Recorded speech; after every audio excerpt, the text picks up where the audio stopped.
we will continue from where we left off in the previous class. You remember in the previous class, we were talking about hybridization of the valence electrons of carbon. Remember what we saw? That carbon in its ground state electronic configuration, there are only two unshared valence electrons, only two unshared valence electrons. As a result, based on the ground state electronic configuration, carbon might appear to be divalent. Carbon that can only form two chemical bonds, just as in water. But we know very well carbon is tetravalent. The simplest organic molecule you find is methane. What is represented on this screen? This is methane, where you have a carbon bonded to 4 hydrogens. Now, in order for carbon to have the ability to form 4 bonds, it must have 4 unpaired electrons.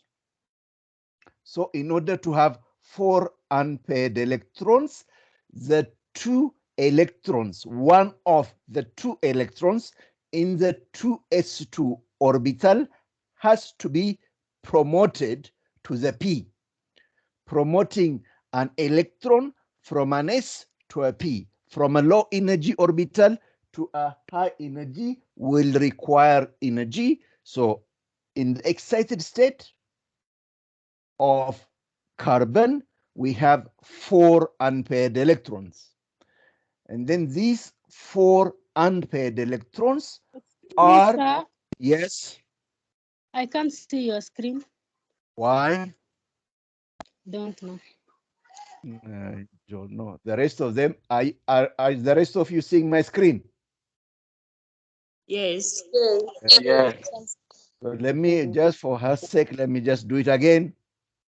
And hopefully she can see it now. Okay. So in the excited state of carbon, there are 4 electrons in the valence shell. And then these 4 electrons in the valence shell are in 2 different types of subshells, the S subshell and the P subshell. And as you know, the S orbital, as well as the P orbital are different in terms of their shape, as well as in terms of their energy.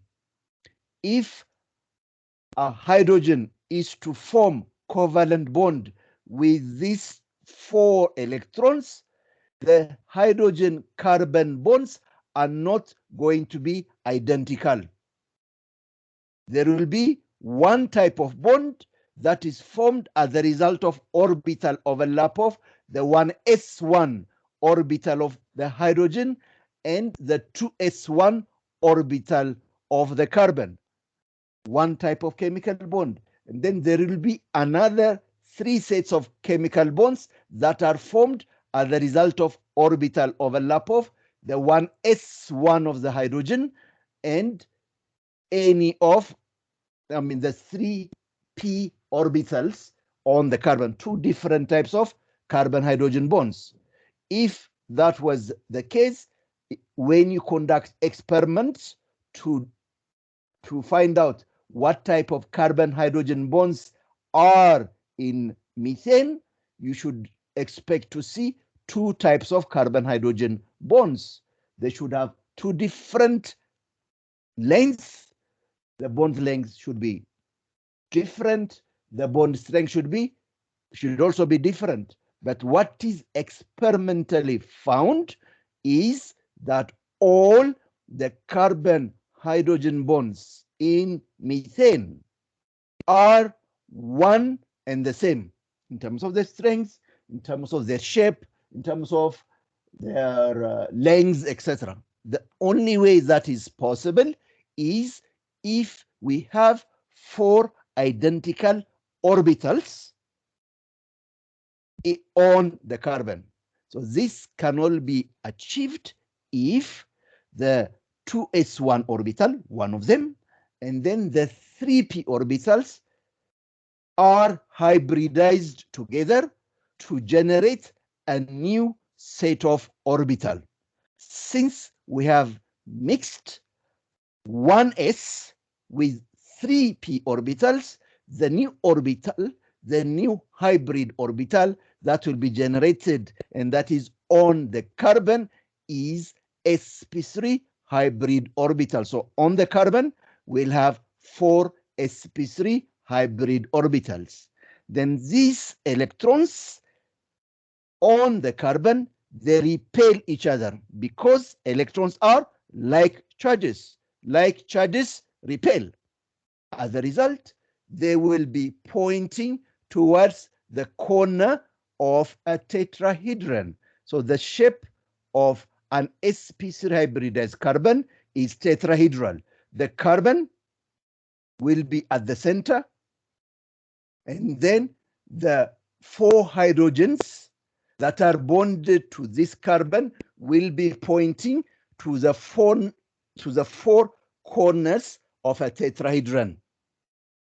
Okay, as a result of that, the bond angle between the carbon, this hydrogen, and this hydrogen, this bond angle will be more than 90 degrees.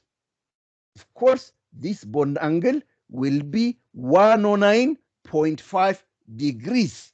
So the carbon, the hydrogen-carbon hydrogen bond in methane is 109.5 degrees. The shape of an sp3 hybridized carbon is tetrahedral. All the atoms that are bonded to the carbon will point towards the corner of a tetrahedron.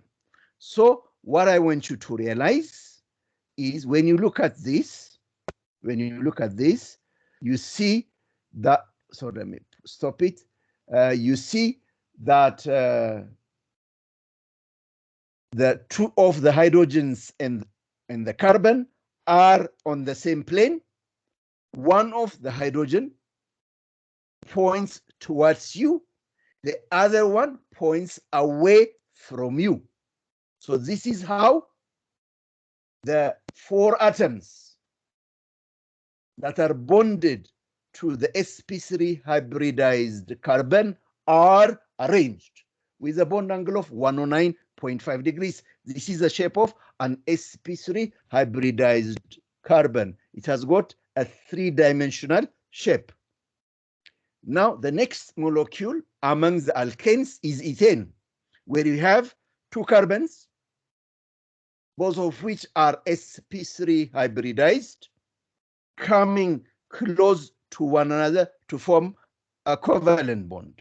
So when you look at the 3-dimensional structure of ethane, you have the 2 carbons, this carbon and that carbon, sorry, these 2 carbons, the one shown in yellow, are the 2 carbons. On each of the carbons, we have 4 atoms that are bonded to them. These 4 atoms, the way they are arranged, they point towards the corner of a tetrahedron. So any of the bond angles, for example, here, this hydrogen carbon bond, this angle is 109.5 degrees. Any of the angles, hydrogen bond, sorry, any of these bond angles are 109.5 degrees. So to summarize, if you have a carbon and then this carbon is bonded to 4 atoms through single bond, of course, 4 atoms. The hybridization of the carbon is sp3 hybridized. The arrangement of the atoms around this carbon is tetrahedral. The bond angles are 109.5 degrees. Then, as we discussed in the previous lecture, what we have in these alkane molecules is a single bond, a carbon-carbon single bond, a carbon-hydrogen single bond. These single bonds are sigma bonds. Sigma bonds are chemical bonds that are formed as a result of direct head-on overlap of orbitals. The sp3 hybridized orbital on the carbon and the on one of the carbon and the sp3 hybridized orbitals of the other carbon, they come close to each other and overlap directly head-on, forming the sigma bond. Then all the bonds you see, all the carbon-hydrogen bonds you see, all these single bonds in this molecule are formed as a result of direct head-on overlap of sp3 hybridized orbitals. As a result of this, sigma bonds are very, very strong. If you see alkanes as non-reactive, it is because they are not very reactive. It's because in alkanes, what we have is very strong carbon-hydrogen and carbon-carbon bonds, which are very difficult to break, because for chemical reaction to happen, a chemical bond has to be broken, another one has to form. A chemical bond has to be broken. But in this particular case, in alkanes, we only have very strong carbon-carbon and carbon-hydrogen single bonds, sigma bonds, which are very strong. As a result, they are not very easy to break. That's why alkanes do not undergo a lot of reactions. There are only 2 reactions which alkanes undergo, the ones which already know from high school. In high school, you learned alkanes undergo combustion. They burn in air to give carbon dioxide, water, and energy. That is one reaction, which is an extreme type of reaction. The other type of reactions alkanes undergo is halogenation, a substitution reaction when they react with halogens. But they can only undergo this reaction if the reaction is done, one, in light, in the presence of the ultraviolet light of the sun, where the molecule is exposed to very high energy, or when you conduct the reaction at very high temperature. It is only under this condition that you see alkanes undergo halogenation reaction. But if you remove the light, if you do the reaction in the dark without any source of energy, heat, or energy from the sun, the alkane will not undergo any type of chemical reaction. The reason for this is the fact that in alkanes, we only have strong carbon-carbon, carbon-hydrogen sigma bonds. None of the bonds are weak. So that's what, in summary, how the carbon in an sp3 hybridized carbon forms chemical bonds with another carbon.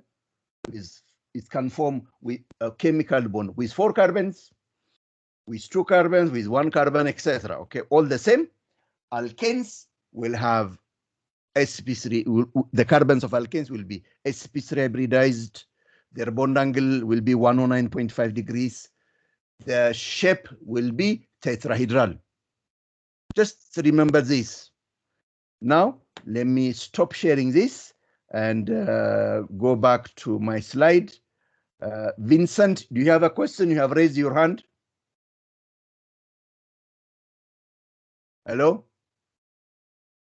Okay, it's just a habit.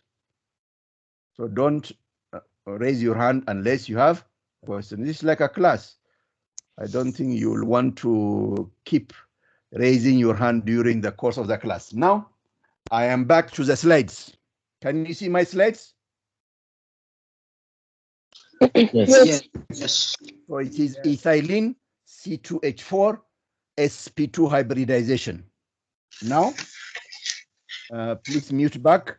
And we said when a carbon is involved in only single bonds. Please mute.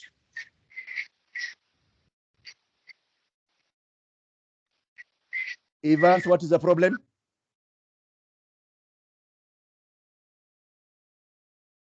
Jamila, you have a question? Yes. What is your question? All molecules that Hello? have a hydrogen.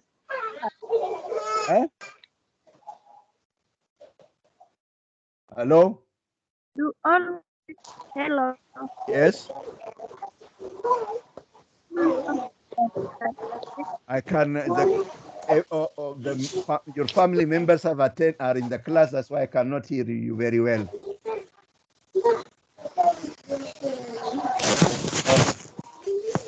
Can you move to a quieter place?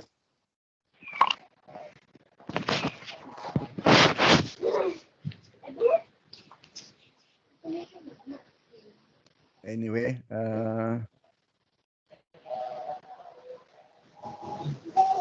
when you are ready, and you are in a quiet place, you can ask. Okay, okay. And so now, alkanes, all alkanes. Alkane mean carbon-carbon, single bond. No double bond, no triple bond. When you have a carbon is bonded to 4 atoms. For carbon to be bonded to 4 atoms, these chemical bonds which the carbon forms with these 4 atoms must be single bond. It is, of course, sigma bond. This sigma bond the carbon forms with other elements. It could be with hydrogens. It could be with another carbon. It could be with an oxygen. It could be with a nitrogen, sulfur, etc.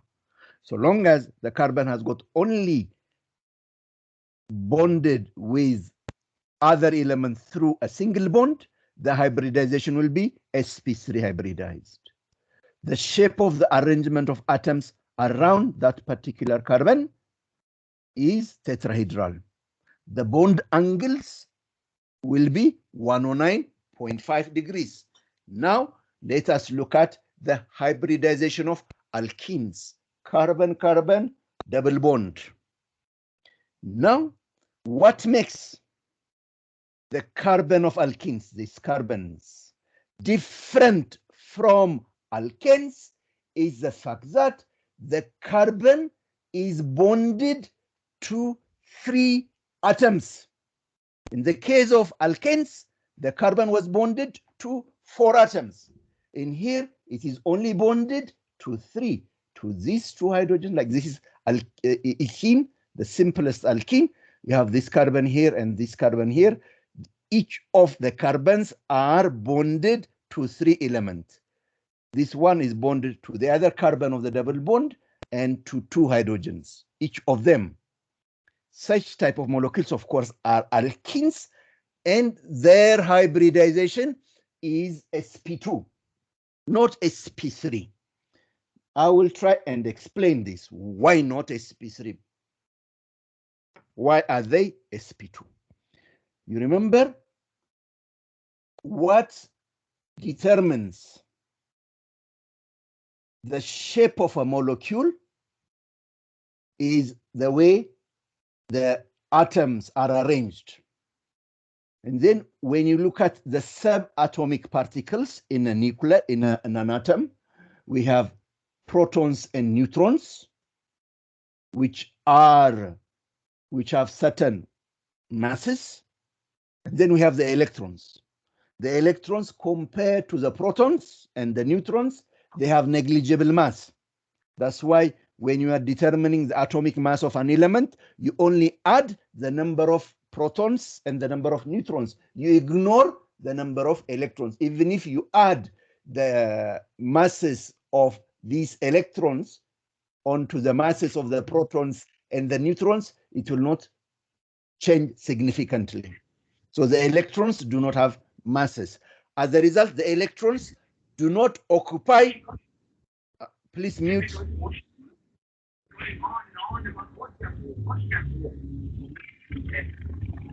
This, Kevin, are you campaigning? I have muted you so that you cannot talk. The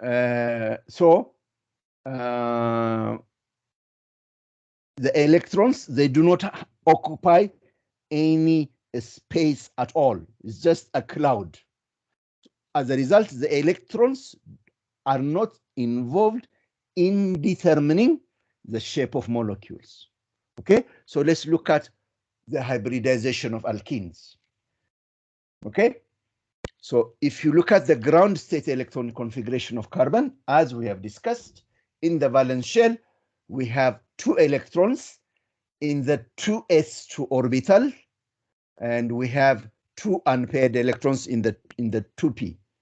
Of course, these ones are only 2 unpaired electrons, giving us carbon, putting carbon with an ability to form only 2 bonds.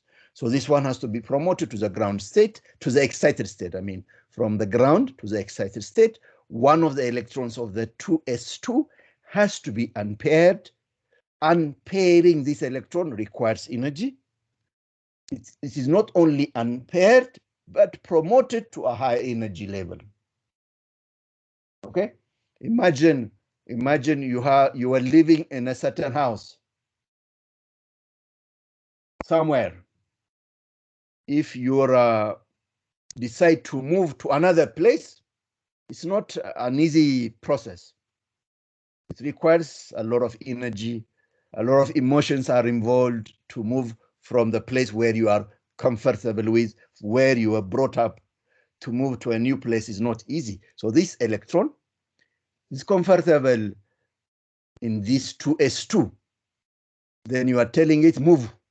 So it has to pack everything and move.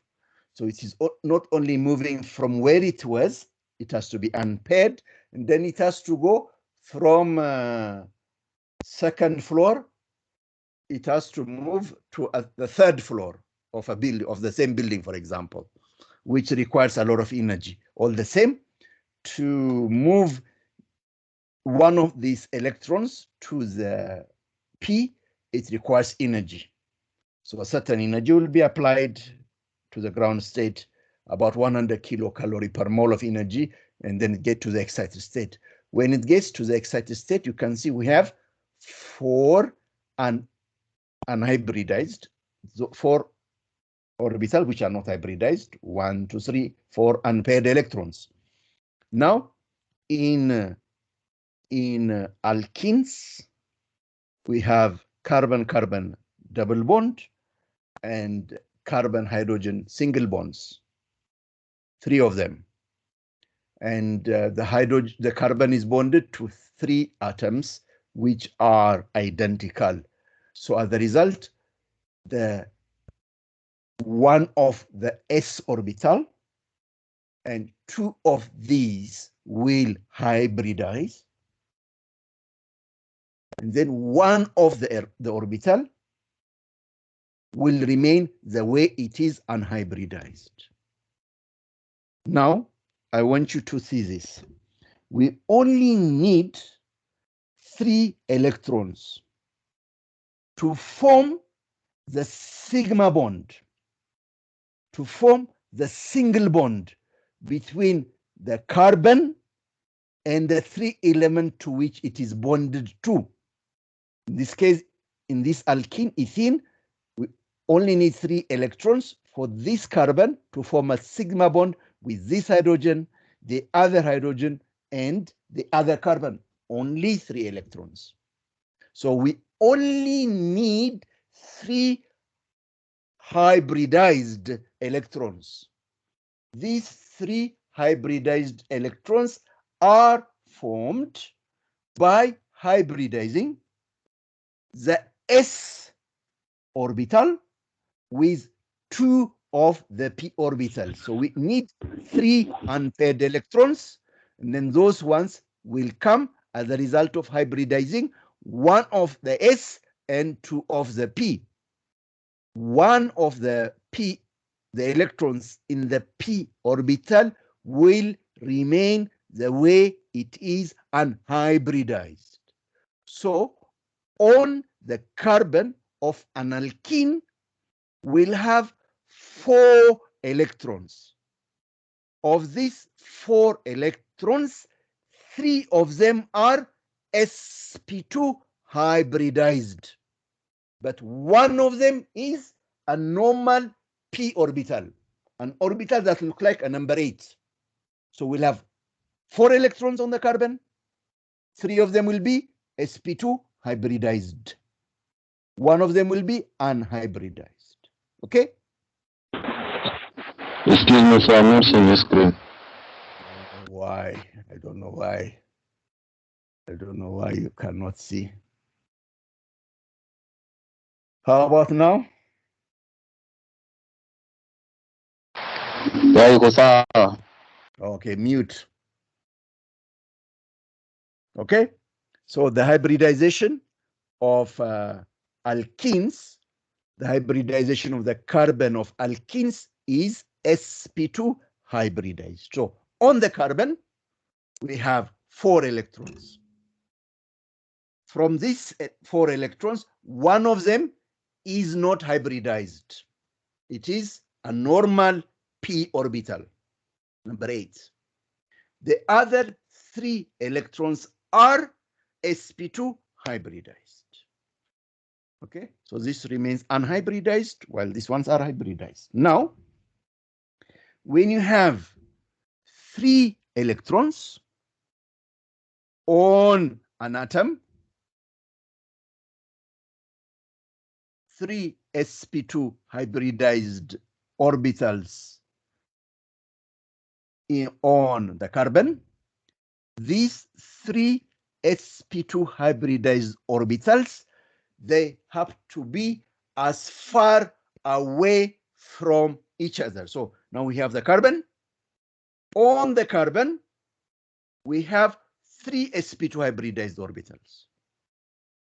These 3 s2 hybridized orbitals, they want to be as far away from each other. So from the carbon, 1 of them will be pointing this way, the other one will be pointing that way, the other one will be pointing this way. If you look at this, it's like a circle, okay?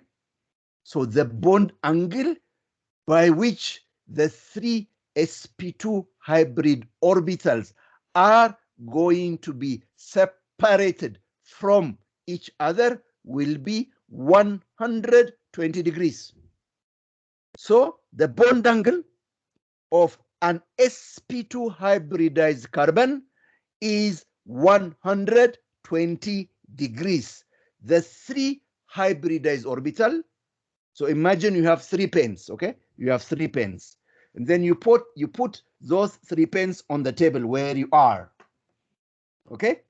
And then you want to keep these 3 pens as far away from each other, okay? So you'll put one pointing up, and then you'll put the other 2, one of them at 120 angle from this one, the other one at 120 degree angle from there. So each of them will be separated from each other by 120 degrees. Now, the significance of this is that the shape of sp2 hybridized carbon is planar. meaning the three elements that are going to be bonded to the double bond carbon will be in the same plane. They will be all in the same plane. They will all be on the table, the carbon, and the three atoms that are bonded to this element, they will all be in the same plane, separated by 120 degrees. So the shape of alkenes is planar. Now, what we see in here are the three sp2 hybridized orbitals of the carbon, each of them separated by 120 degrees. Of course, on the carbon, we have 4 electrons. The 3 of them are in an sp2. The 4th electron is in an orbital which is not hybridized, a normal p orbital. And then the p orbital is like number 8. So on these 3 atoms, on this carbon that has got these 3 sp2 hybridized orbitals separated by 120 degrees from each other, we must add another p orbital, an electron in the p orbital. And then this electron in the p orbital must be very far from any of these sp2 hybrid orbitals as possible. As a result, what is going to happen? Now you have the carbon, put it on the table. On this carbon, you have these 3 sp2 hybridized orbitals that are separated by 120 degrees. Now the p orbital is like number 8. Now the p orbital will be perpendicular to the table. You know, the 3 sp2 hybridized orbitals are on the plane of the table, separated by 120 degrees. But the unhybridized p orbital, the pr orbital, which is not hybridized, is going to be perpendicular to this. And then you remember, a p orbital has got 2 lobes. So one of the lobes will be facing up, out. The other lobe will be like from the table. One of the lobe will be pointing out, up. The other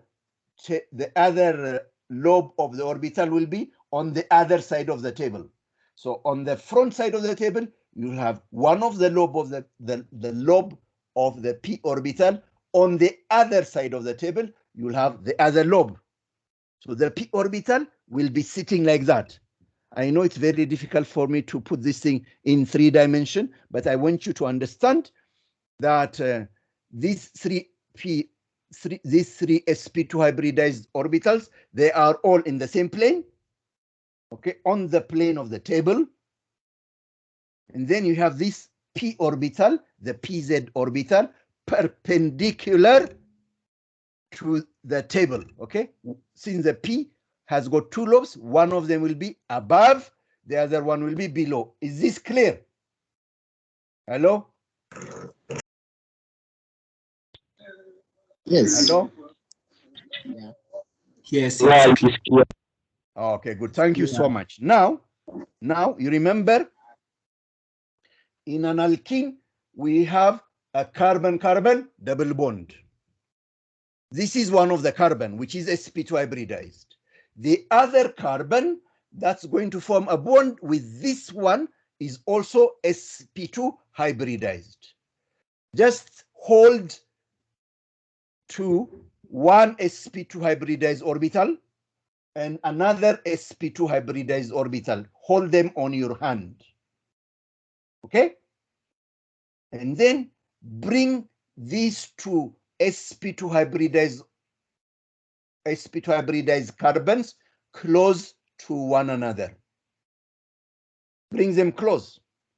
When you bring them close, this sp2 hybridized orbital of this carbon, the other sp2 hybridized orbital of the other double bond carbon, they will overlap head-on, direct head-on.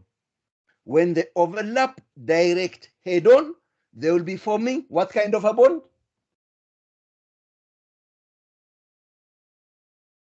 Hello? What kind of a bond is formed by direct head-on overlap of orbitals? Sigma bond. Sigma bond. Sigma bond. So what's going to happen? So these ones will overlap direct head-on. It's just like this, okay? Let me give you a simple example which you can understand, okay? Now, you are the two of you and your classmate. When you approach each other with stretched hand, okay? With stretched hand, you are coming close to each other with stretched hand. So you can assume this stretched hand to be an sp2 hybridized orbital. So you get close to one another. And then you shake hands. So this shaking of hands is direct head-on. Okay? So that will result into the formation of a sigma bond, which is very strong. But what I want you to also see, as you guys approach each other, like this, your body, remember the p orbital, I just want you to see it this way. Let's assume the p orbital is your whole body. Your whole body, and this sp2, your hand, okay? So you go like this with your hand stretched, and you approach the other person. As you are approaching that person, because your hands, the sp2 hybridized orbitals, are facing each other directly, they are going to overlap direct head-on. But as you do so, the p orbitals, which is your body, the rest of your body, are approaching sideways. Okay? You remember, sometimes you can bump on each other on the side like this with the shoulder, like this, which is some form of greetings among the youth, like that on the side. So you're going to overlap on the side. See, there are two types of overlap. One type of overlap is direct head-on overlap. The other type of overlap is sideways. When orbitals overlap direct head-on, what is going to form is a sigma bond. But when orbitals overlap sideways, what is going to form is a pi orbital. I mean, a pi bond. Two different types of chemical bonds. One, sigma bond, which is formed by direct head-on overlap of orbital. Another one, pi bond, which is formed by sideways overlap of orbital. So if you look at the orbital diagram of an sp2 hybridized carbon, alkenes, this is how it looks like. So on each of this is one of the carbon, this is the other carbon. Each of the carbons they have 3 sp2 hybridized orbital, and they also have an hybridized p orbital. So when these two atoms approach each other, their sp2 hybridized orbitals are going to overlap direct head-on. This is a sigma bond. A bond that is formed as a result of direct head-on overlap of orbital, a sigma bond. That's what's going to happen. Now, as they do so, they are also approaching each other sideways. So there will be a point where the electrons in their p orbitals are going to overlap, sideways overlap. You see, these orbitals, these two are overlapping direct head-on. while the pz orbitals, the unhybridized pz orbitals, are overlapping sideways. All the same, they are overlapping. So we have two different types of overlap: direct head-on overlap and sideways overlap. A chemical bond that is formed as a result of direct head-on overlap of orbitals is sigma bond. And then a chemical bond that is formed as a result of sideways overlap of lateral overlap of orbitals is called pi bond. Now, what I want us to see is which of these bonds is strong. Is it the sigma bond or the pi bond which is strong? You know, we have two bonds, sigma bond and the pi bond. Let us look at these bonds individually in terms of strength, the sigma and the pi. What I want you to notice, the p orbital is like number 8, okay? The distribution of the electrons on the p orbital is like number 8. It is not really quite like number 8. When you draw number 8, the two parts of the number 8, the top part and the lower part, are joined at a point. But in the case of p orbitals, we have two lobes, the top one and the lower one. The two are not joined to one another. So what this is saying, where the two lobes of the p orbitals join to one another, there are no electrons. The electrons are found in the upper lobe and the lower lobe, not where the two are almost in touch with each other, okay? Like if you draw number 8 very well, see where the two join, it's a point, okay? So there are electrons above the nucleus and below the carbon atoms, the nucleus of the carbon atoms of both in the p, above and below. Where the nucleus are, there are no electrons of the p orbitals. But in the case of sigma, the electrons, they lie across the axis of the nucleus.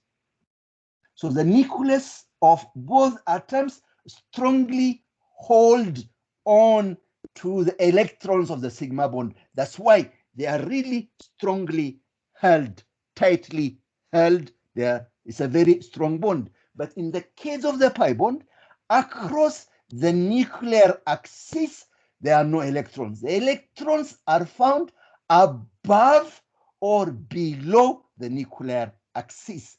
All the same, they are far from the two nuclei. You remember, a force of attraction between opposite charges is a Coulombic force of attraction. And the Coulomb's law says the force of attraction between two charged species, the nucleus is positive, the electrons are negative. The force of attraction between the electrons and the nucleus in this particular case, the force of attraction is a certain constant times the charge on one times the charge of the other divided by the distance between them squared. So what this is telling us, force of attraction is inversely proportional to distance. The larger the distance between the atoms, the larger the distance between the elements that are attracting each other is.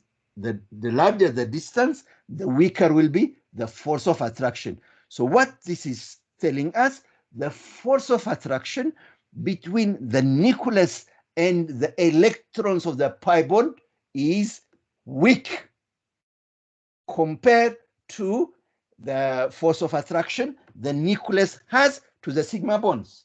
You see, if you look at the strength of a sigma bond, let's say the strength of a sigma bond, let us say it is x kilojoules per mole, okay? Let's say the strength of a sigma bond, let's say it is x kilojoules per mole. In an alkene, we have two bonds.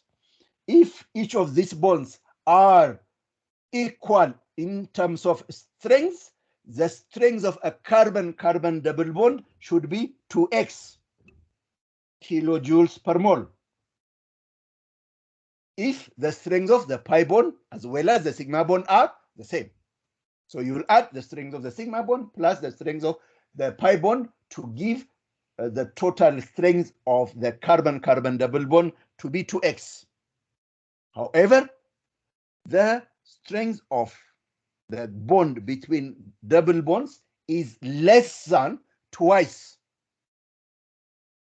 the strength of the sigma bond, which is telling us the pi bond is weak. And it is indeed weak. Let me give you an example from what you've learned in high school. In high school, you've learned reactions or simple tests that can help you differentiate between an alkane and an alkene. This was just a simple halogenation.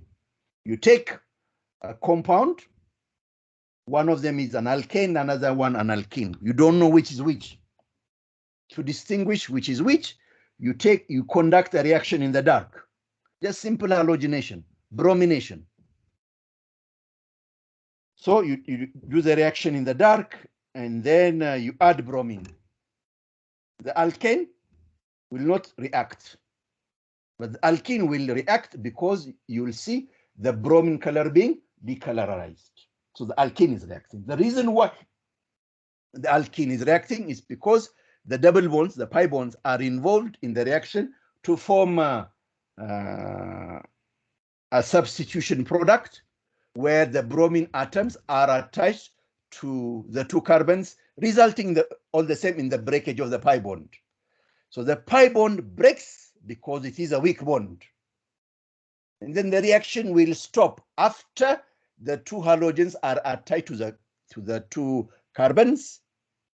The pi bond will break, but the sigma bond will remain the way it is. The molecule is not going to cut into two, break into two. The sigma bonds will remain the way it is. So sigma bonds are much, much stronger than pi bonds.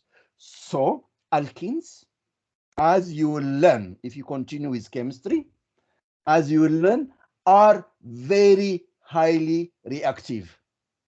There are hundreds of reactions alkenes undergo, but you can only count 2 reactions alkenes undergo, combustion and halogenation. Even halogenation in the presence of energy from the sun or energy from conducting the reaction at very high temperature. That's the only type of reaction, extreme condition. But alkenes, they undergo thousands of several reactions because in alkenes, we have a weak pi bond which can break. Because for a chemical reaction to happen, bonds have to be broken, okay? So sigma bonds, I'm sorry, I put the symbol I put here is the wrong one. This is delta, not sigma, okay? The symbol for sigma is this one. Sigma bonds are formed by end-on, the end of this and the end of that, or direct head-on overlap of 2 sp2 hybridized orbitals in this particular case. And then the pi bonds are formed by sideways overlap of 2 p orbitals. So the electron density in the pi bond is further from the 2 nuclei. So as a result, pi bonds are usually weaker and more easily broken than sigma bonds. Okay? And so before I do that, let me unshare this and show you a model of an alkene, okay? A model of an alkene.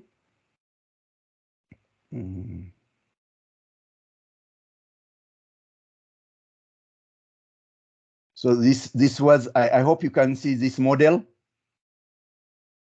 Can you see something rotating on the ring, on the screen? Yes, we can see No, something. we can't. And I will wait, okay, it will come. It's a nice movie. How about now? No, I can't see. No, It's not Okay, rotating. let me unshare and reshare again, okay? I want you to see it's very important, okay? It is not moving. It is rotating, Bana. We are seeing. Yeah. It is rotating. So this is an alkane, okay? This is an alkane. It has got only carbon-carbon single bonds or carbon-hydrogen single bonds. They are all sp3 hybridized, okay? So let me show you the structure of an alkene. Okay? So in an alkene, we have carbon-carbon double bonds, okay? Carbon-carbon double bonds. And then what I want you to see is... Sir, I can't see the slide. It's not the slide, it is a movie. Hey. Huh? So all the same, the most important thing is that what I want you to see is that the shape of sp2 hybridized carbons is planar, meaning if you look at this molecule, all the atoms in this molecule, all of them are in the same plane. Okay, if I do it like this, if I put like this, I will not be able to see the other carbon as well as the other hydrogens behind. Just to show one, the other ones, they lie in the same plane as this one, okay? So it is planar. And then the bond angles, this one, that one, and this one. These bond angles are 120 degrees. So alkenes are sp2 hybridized. Their shape is planar. The arrangement of all the atoms across that double bond carbon is in the same plane. They are separated by 120 degrees. Okay, so alkenes are sp2 hybridized. Their shape is planar. Their bond angle is 120 degrees. For alkanes, the shape is for alkanes, the hybridization is sp3. The shape is tetrahedral. The bond angle is 109.5 degrees. For alkenes, the bond angle is 120 degrees. The shape is planar. Their hybridization is sp2. Okay? Is it clear? Yes. Okay. Yeah, Now, it's clear. let me unshare and I go back to my slides. Okay?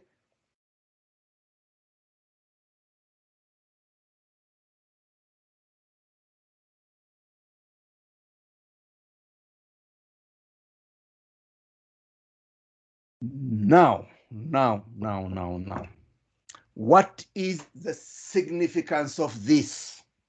That in alkanes, we have a carbon-carbon sigma bond.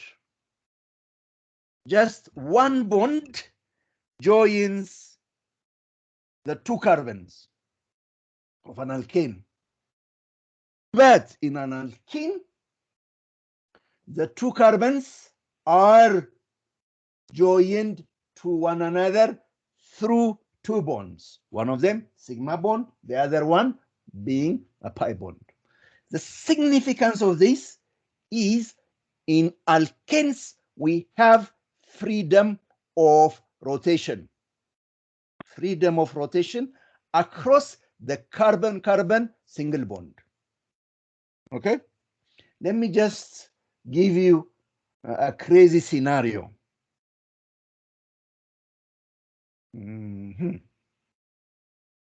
For example, I don't know.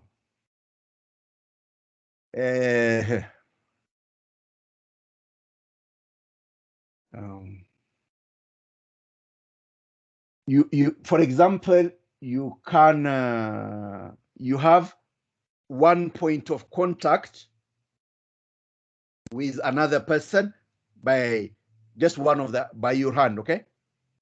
You shake hand with the other person, and then you can stand firm yourself. This person can flip, okay? Can do some acrobats where you are still holding this person, okay? You are fixed, but the other one is doing acrobats, okay?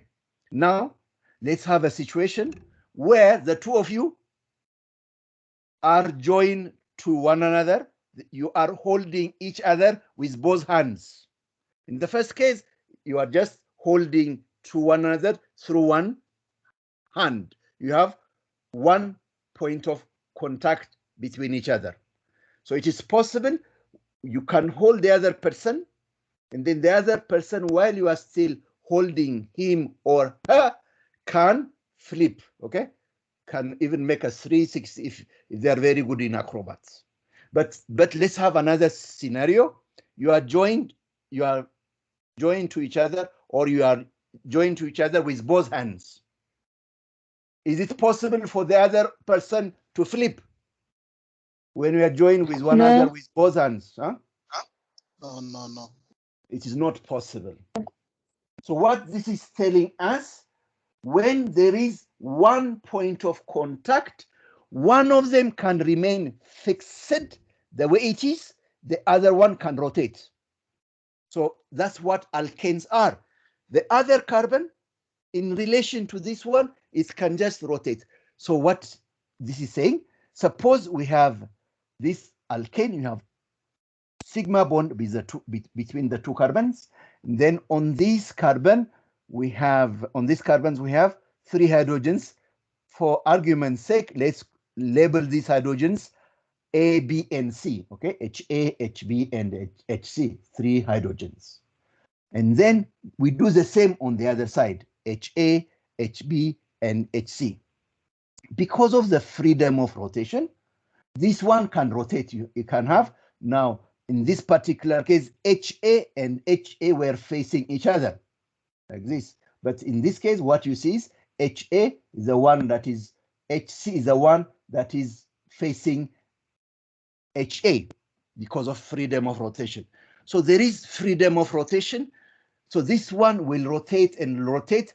As a result, you will not see any difference between this one and this one. They are identical molecules because of free rotations across carbon-carbon sigma bond. In alkanes, there is freedom of rotation. But in alkenes, there is no freedom of rotation. So what does that mean? Okay, I will just explain, okay? So the carbon-carbon double bond is rigid, and rotation cannot occur. For rotation to occur, the pi bond must be broken. In order for one of the carbon atoms to freely rotate while the other one is still there, the second bond, the pi bond, must be broken in order for the other one to rotate freely. Like you guys are holding to each other, and if the other one wants to rotate without you, what must happen first? You must let off your hand, the other hand, so that you are only connected to each other through one hand. You have to break the other bond. The pi bond must be broken for a carbon-carbon bond in alkenes to rotate. Breakage of a bond is a chemical reaction which cannot easily happen because it requires a lot of energy. Just to give you a scenario, for free rotation to occur, the pi bond must be broken. And then the energy that is required to break the pi bond is about 235 kilojoules per mole. But the energy for free rotation of carbon-carbon single bond is only 12 kilojoules per mole. And then 12 kilojoules per mole of energy is available at any temperature. You know, kinetic energy is related to temperature, even at room temperature, etc. There is a lot of energy. So alkanes undergo free rotation. There is no barrier to that rotation. They just undergo free rotation. They just rotate. When you say it is up, when you look at it again, it is down. like that, okay? So you cannot have different compounds that come across as a result of the carbon-carbon single bond rotation. So in alkanes, because of that, we do not have different molecules that can result as a result of that rotation. But in alkenes, or the carbon, the strength of the pi bond is 235 kilojoules per mole. It requires a lot of energy. Unless the pi bond is broken, it will not rotate. So the significance of this, let me just explain using example, okay? The significance of this, that here I have, can you see two alkenes on the screen? Hello? Yes. Yes. So Yes, we can see. the top one, as you can see, we have a carbon-carbon double bond, okay? Carbon-carbon double bond. And on the same side of the double bond, we have two identical substituents. Let's call this identical substituent A. Then on the opposite side, we have another two identical substituents. Let's call them B. So if you look at the difference between the top one and the lower one, it's just this, the first one, the arrangement of the two atoms, the A and the B, is fixed the way it is, okay? It's fixed the way it is, just the same.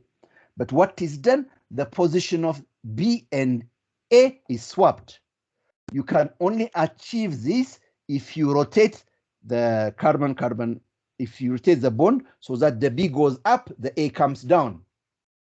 But since carbon-carbon double bonds are rigid, it is not possible to convert this one into this one.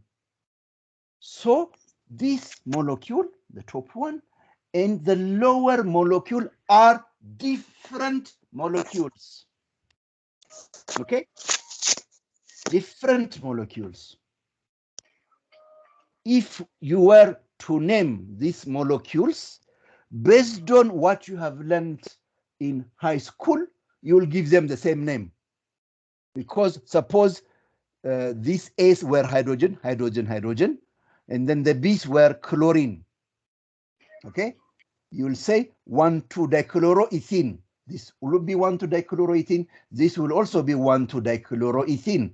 You will not give them different names, but the two compounds are different from each other. This compound is different from this one, and they should have different names.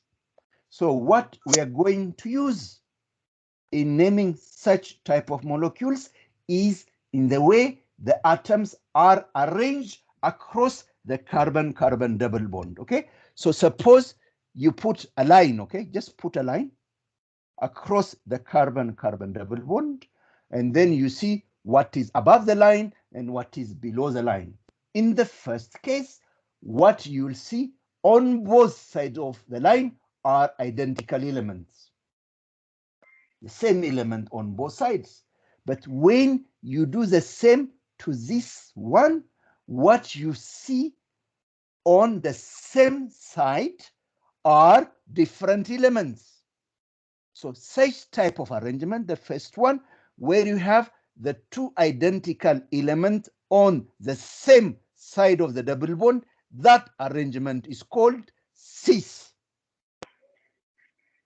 The substituents are on the same side of the double bond.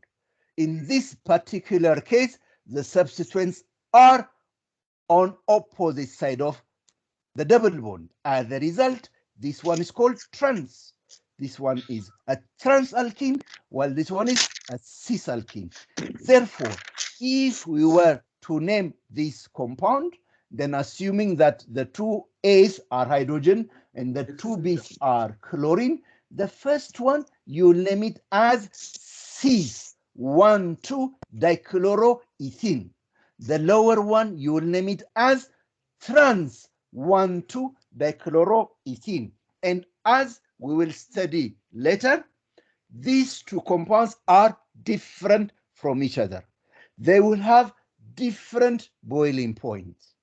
they will have different polarities, etc. You remember, structure is what determines property.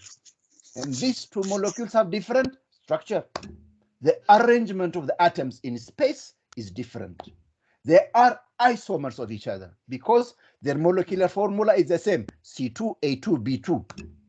But their structures are different. Such type of isomers are called geometric isomers. Geometric, they are geometric isomers.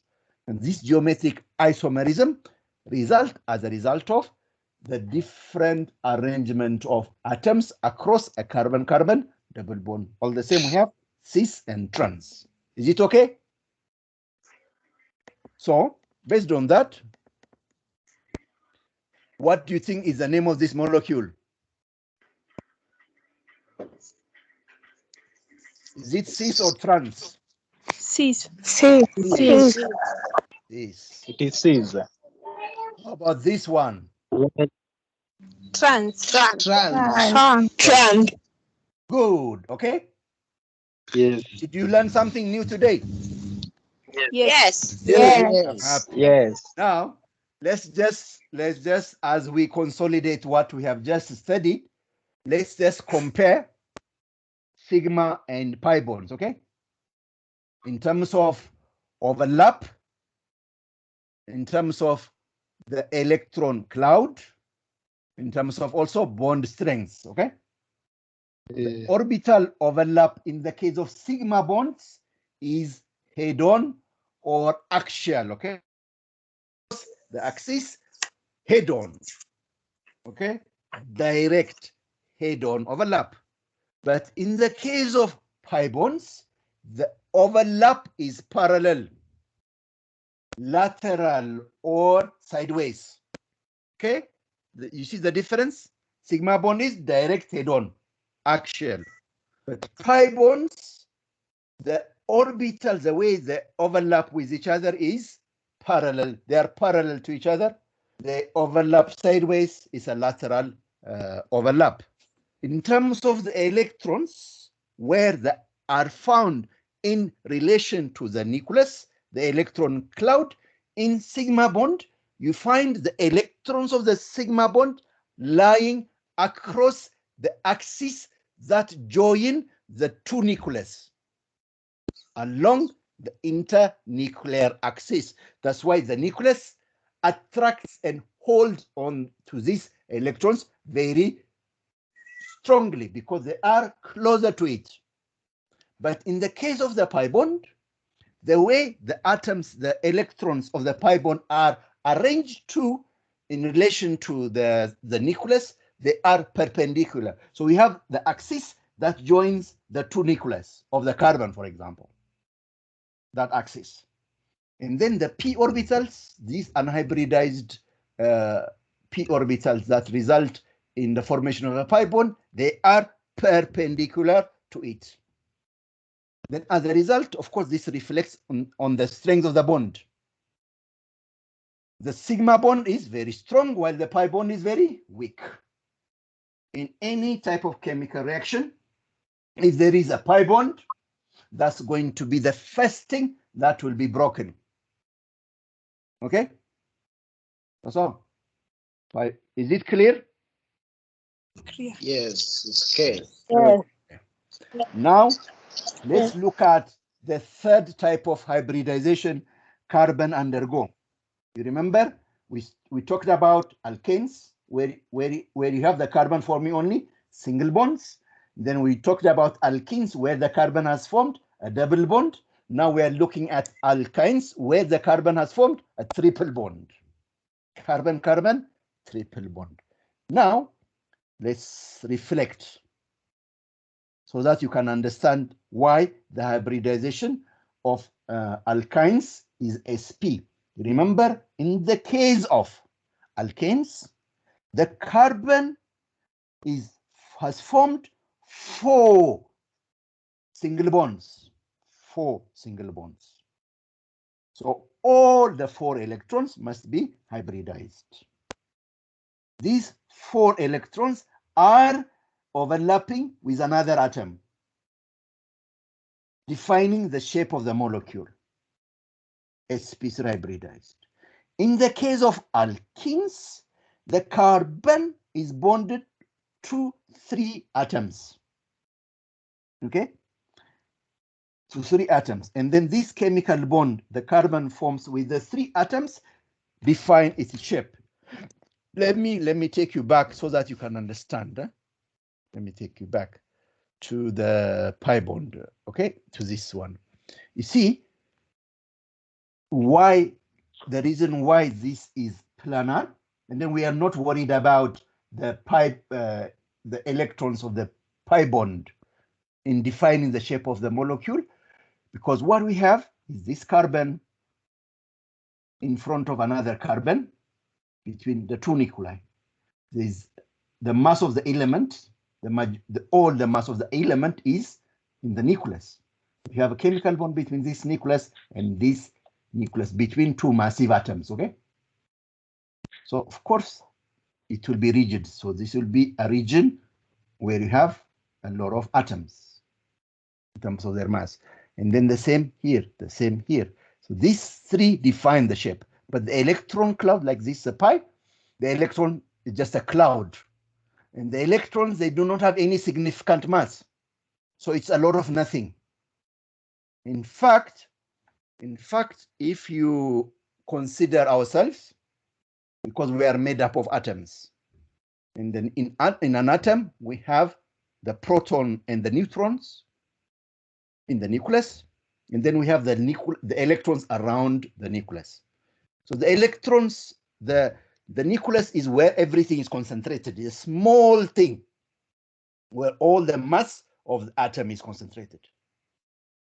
And then around the atom, we have the electrons, and the electrons have negligible mass. So the nucleus is surrounded by a lot of nothing. Okay? So even us are just a small, if you put all the nucleus in our body together, it will be a small thing, and it will be surrounded, will be a lot of nothing. Even the universe is like that.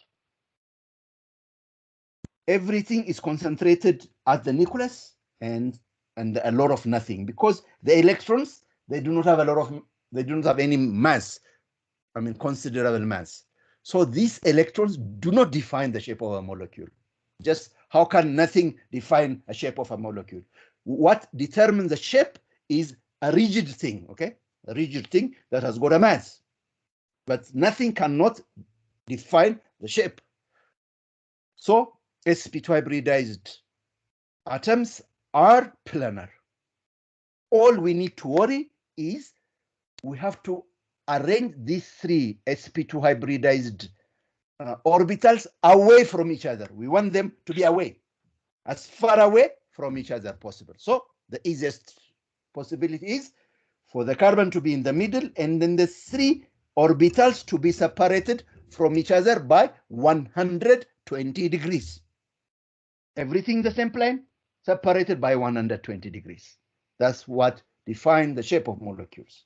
So now when you go to an sp hybridized carbon, how many single bonds do you see in an sp hybridized carbon? Or in an alkyne, how many single bonds do you see? 2. 2. The carbon is bonded to hydrogen. In the case of this ethyne, the carbon is bonded to, each of the carbons are bonded to another carbon and the hydrogen. This is only 2. Each of the carbons have formed a chemical bond with 2 nuclei. So on the carbon, there will be 2 electrons. The other 2 are forming pi bond, okay? They're just electrons, which do not define a shape. So that's why the hybridization of an sp, the hybridization of alkynes, a carbon that is involved in triple bond is sp. We have 4 electrons in the excited state of the carbon. 1 of the electrons is in an s, the other 3 are in the p. We only need to mix or hybridize the s orbital in one of the p orbitals, okay? So the hybridization will be sp. As you can imagine, if you have 2 pens, okay? If you have 2 pens, and then assume these 2 pens are electrons, and then they repel each other. If you want to keep them away from each other, by what degree should you separate them? No?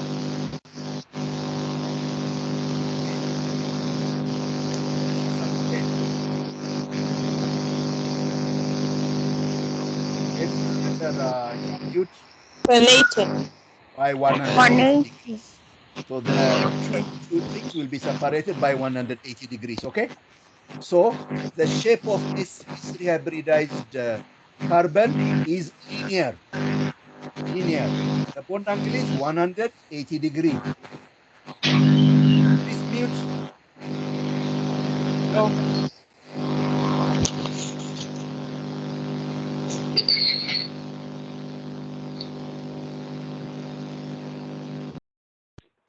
And the one who was disturbing was Mboya Odhiambo Franklin. Okay, don't do that. Okay, so for sp hybridized carbon. Excuse me, sir. Yes, yes. Okay, could you just go back to the sp hybrid of the ethane because I couldn't get you well due to the noise. Yeah. Okay. Okay. Due to the noise. Well, okay. Now, let me come here, okay? Now, what I said and what you should know is in the nucleus, we have protons, neutrons, and electrons, okay? The ones that have masses, considerable mass, are the protons and the neutrons, which are in the nucleus. The electrons have negligible mass. Since they have negligible mass, they do not occupy any kind of space. Okay? They are just air. Okay? They do not occupy space. So what at the end of the day will determine the shape of the molecule is the bonds the element has formed with other atoms. So for example, in alkanes, we have the carbon forming a bond with 4 other elements. There is a nucleus of the carbon that has formed a chemical bond with the nucleus of the hydrogens or other carbons. Across there, you'll find mass concentrated. It will be rigid, it will define the shape. So that's why the shape of sp3 hybridized carbon is tetrahedral. The bond angle is 109.5, as far away from each other as possible. Now, when you go to sp2, in an sp2 hybridized orbital, what we have is this carbon forming a sigma bond with this other carbon, and then this carbon forming a sigma bond, for example, with a hydrogen. This one also forming a sigma bond with the other hydrogen. It is these bonds where you have a chemical bond between the elements that's going to define the shape. So we have these 3 things which we must keep away from each other. So if you have 3 things and you want them to be away from each other, is to separate them by 120 degrees. The electrons, since they do not have any considerable mass, they are not going to define the shape of molecule, because nothing cannot define a shape.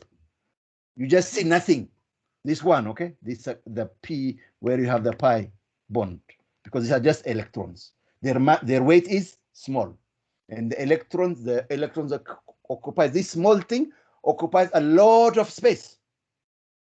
So the mass distribution is very, very negligible. So they cannot define a shape.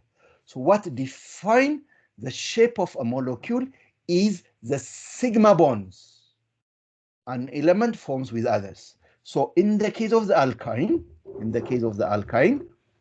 what we have is the carbon has formed 2 sigma bonds with this hydrogen and the other carbon. Of course, this is the simplest alkyne. Of course, you can have a carbon on this side or a carbon on this side. But all the same, you see this carbon forming a triple. So in this case, we have one sigma bond with this hydrogen, another sigma bond with the other carbon.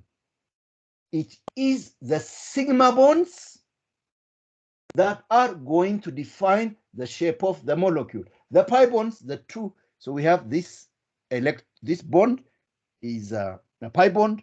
This one is also a pi bond, as we shall see. In an sp hybridized carbon, in a triple bond, we have one sigma bond and two pi bonds. Okay, one sigma and two pi bonds. The pi bonds do not define the shape. As a result of that, when you have two things, and then you want to keep these two things away from each other, is from the center, you let one of them face to the right, the other one to the left, exactly opposite to each other from the carbon. So the bond angle of sp3 hybridized carbon is going to be 180 degrees. This hydrogen, this carbon, and that hydrogen, they are going to be in a line, in a straight line. Therefore, the shape of sp hybridized carbon is linear. They are in the same line, okay?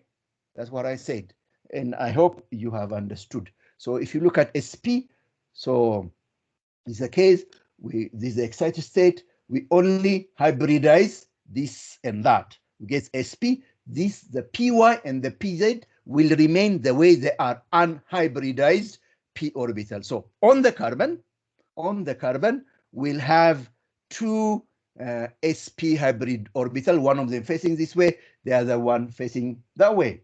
Then on that carbon, imagine you have a carbon.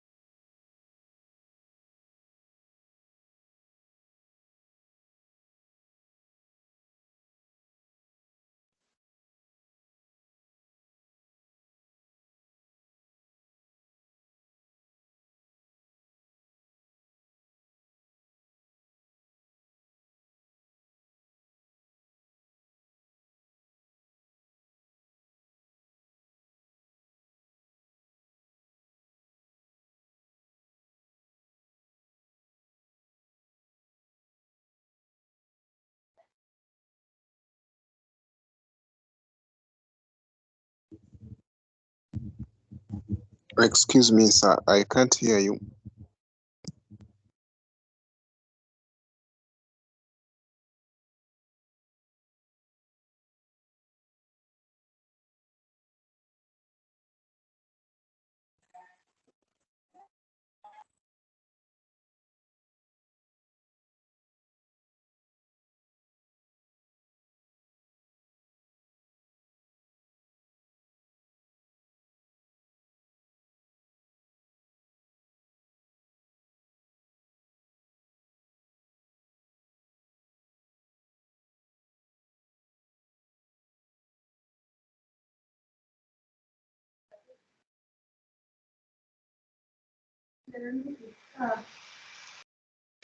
Okay, guys, I'm sorry.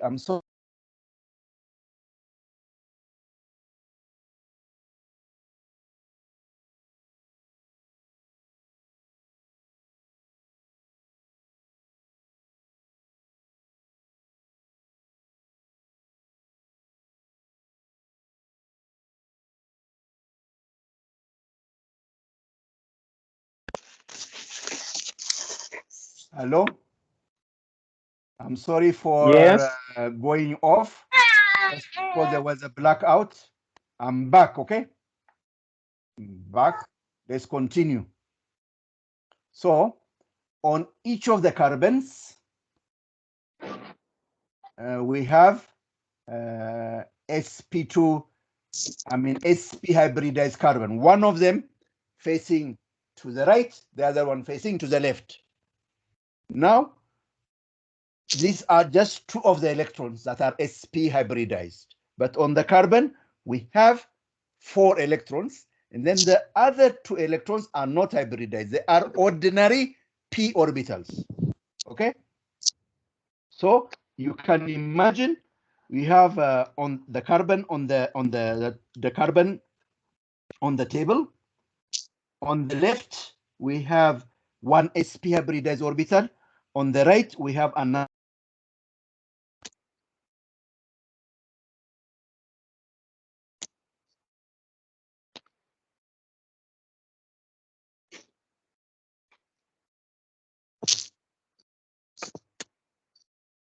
They are in the same line.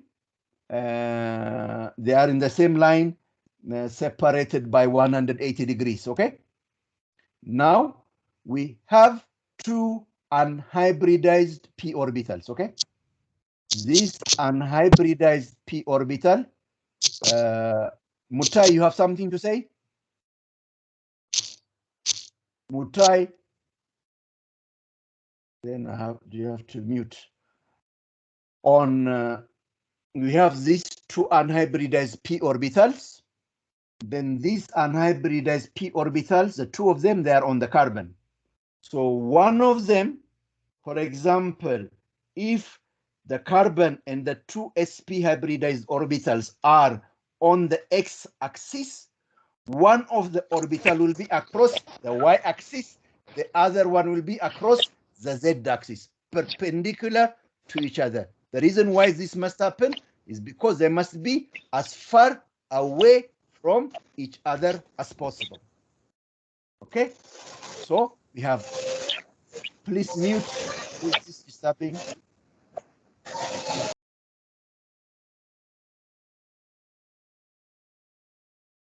My Lord. So let me just mute everyone because of some people.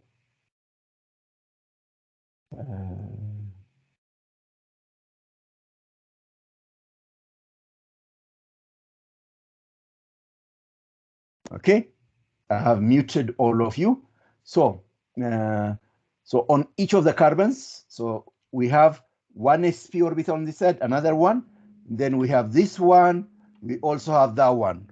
Okay, we have a py and the pz. So when these 2 approach each other, when these 2 sp hybridized orbitals approach each other, of course, they are going to approach each other actually direct head-on as a result of their sp hybridized orbitals. So the sp hybridized orbital on one carbon and the sp hybridized orbital on the other carbon will have a direct head-on overlap. They will be forming sigma bond. But as they do so, their p orbitals are going to approach each other. Remember, the sp hybridized orbitals are across the x-axis. We have one p orbital across the y-axis, another p orbital across the z-axis. So imagine you have such a situation, and then allow these 2 atoms to get close to one another. They will have the direct head-on overlap to form the sigma bond. But as they do so, their p orbitals are overlapping. The ones on the y-axis are overlapping like that on the side, sideways overlap. The one on the z-axis are also overlapping on the side. There will be sideways overlap. So as a result of this, in an sp hybridized orbital, we will have 2 pi bonds. 2 pi bonds that are formed as a result of the overlap. So let me show you a scenario. Like here, what I have shown in orange is the sigma bond, which is formed as a result of direct head-on overlap of the sp hybridized orbitals.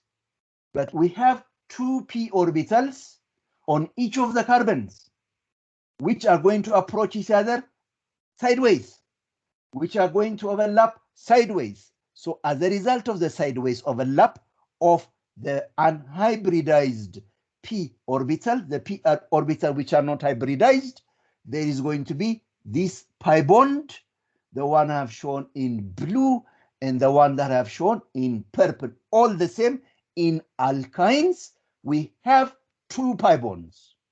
The shape of alkynes is linear. The bond angle is 180 degrees.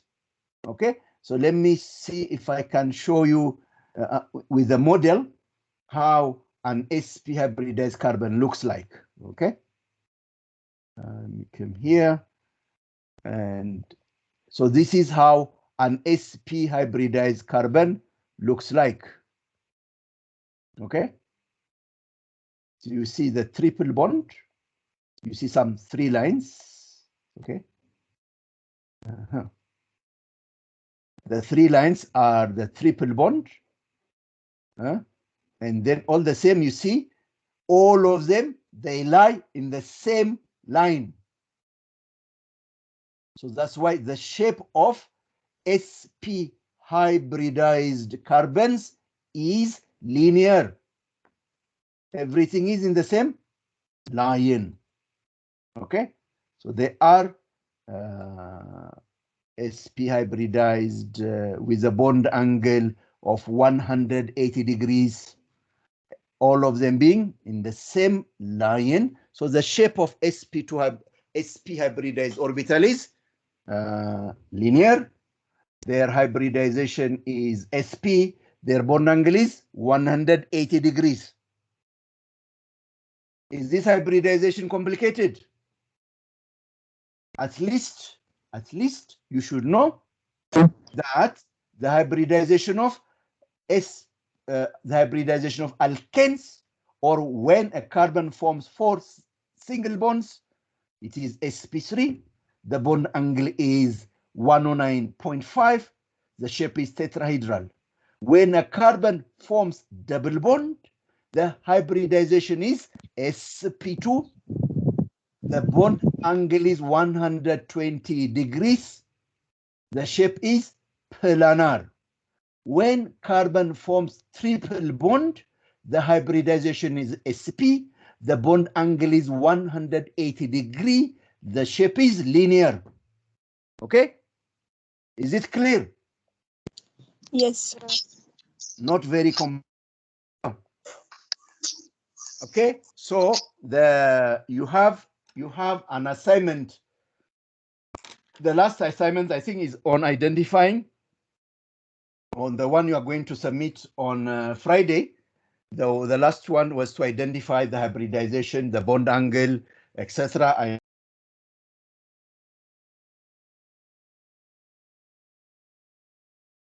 Hybridization, the application of hybridization.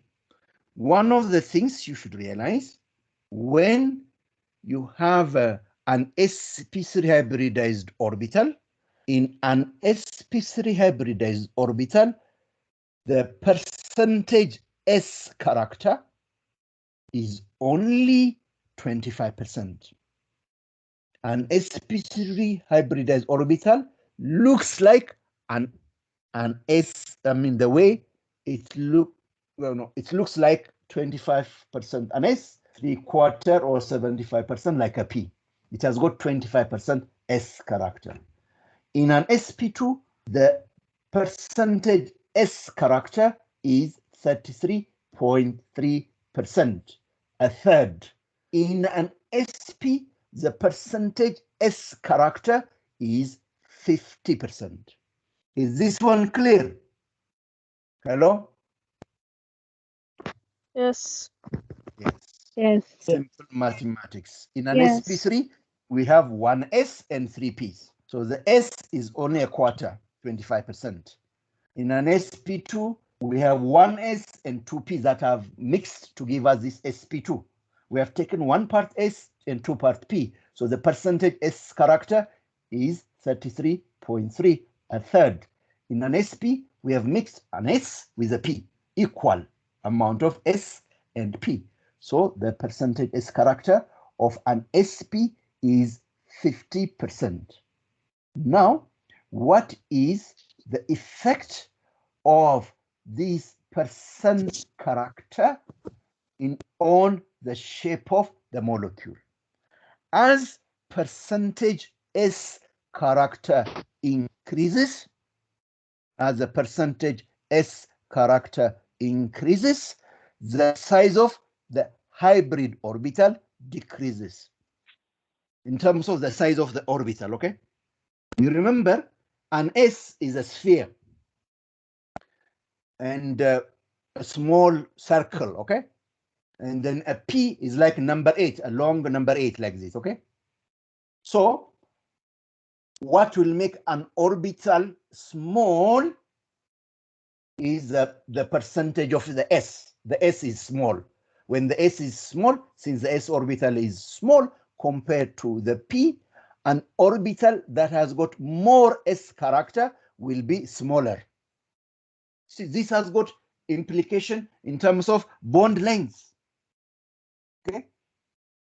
So, and for example, a chemical bond between an SP and an SP, that's a triple bond, isn't it? That one, of course, you expect it to be short.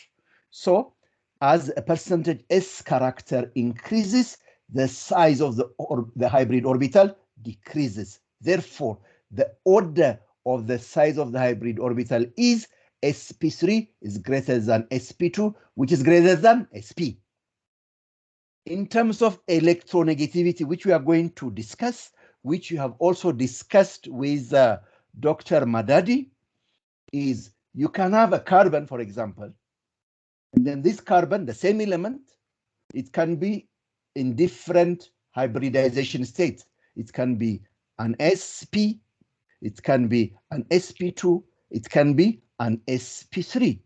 So as the percentage S character increases, electronegativity of the hybrid orbital increases. Therefore, the order of electronegativity of hybrid orbitals is sp is greater than sp2, which is greater than sp3. You remember, in terms of size, sp is shorter than sp3. So an sp orbital, the electrons in an sp orbital are very closer to the nucleus.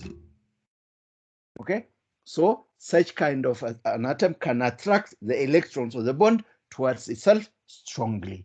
So as the percentage S character increases, the electronegativity, the ability of the atom to attract electrons of the bond towards itself increases. But we'll talk about electronegativity from our next class. Okay, so all the same, this is the situation. I want you to look at this table based on our discussion. You will be able to figure out why this is the case.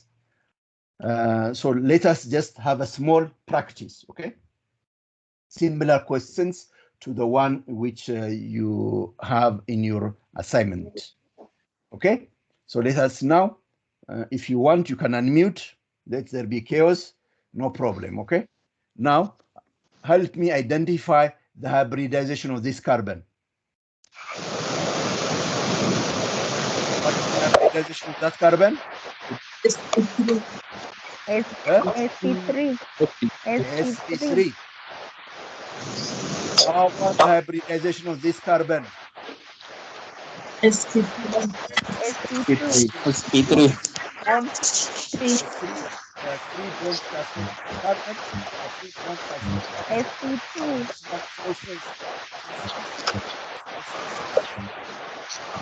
How about this one? What is the hybridization of this carbon?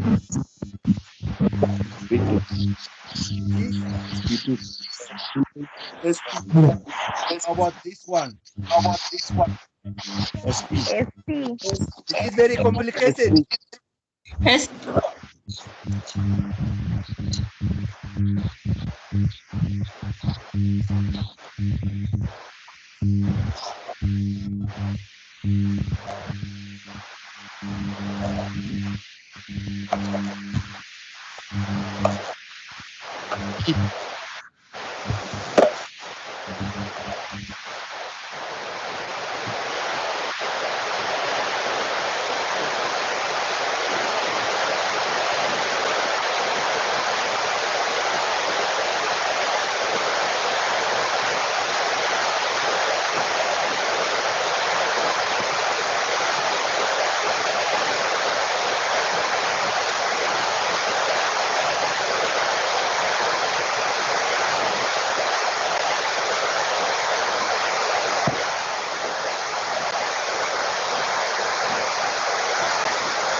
Kuna mwingine alipelekana Gikuu wrong direction na alikuwa kwa highway.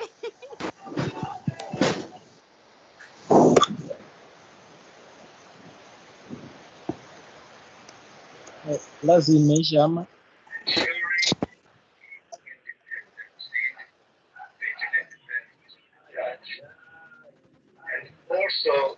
Blackout. Nini?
Hello, guys. Sorry. Hello. Hello. Yes. Yes. So, Yes. we're supposed to have a makeup class today, isn't it? I'm not getting you. We are supposed to have a makeup class at 2 today. Yes. No, we have another class. So we have a second Yes. class. Why is that? You did not agree with your classmates? We don't have. Huh? They did not. Some of us have. So now, because it is very important we do this, so let me give you one more chance to figure this one out. So between tomorrow afternoon and Friday afternoon, even if it is past 5 o'clock, arrange. Okay? Yes. Yes. Yes. Yes. Okay? So make sure you submit your assignment. Now I want you to discuss, stop politicking for a few minutes and have a discussion on the time slot which you can have. Afternoon tomorrow or Friday afternoon, okay? Yes. even Okay. past Yes. 5. Okay. Okay. Discuss among yourselves and find a solution. Excuse me, sir. Yes. Excuse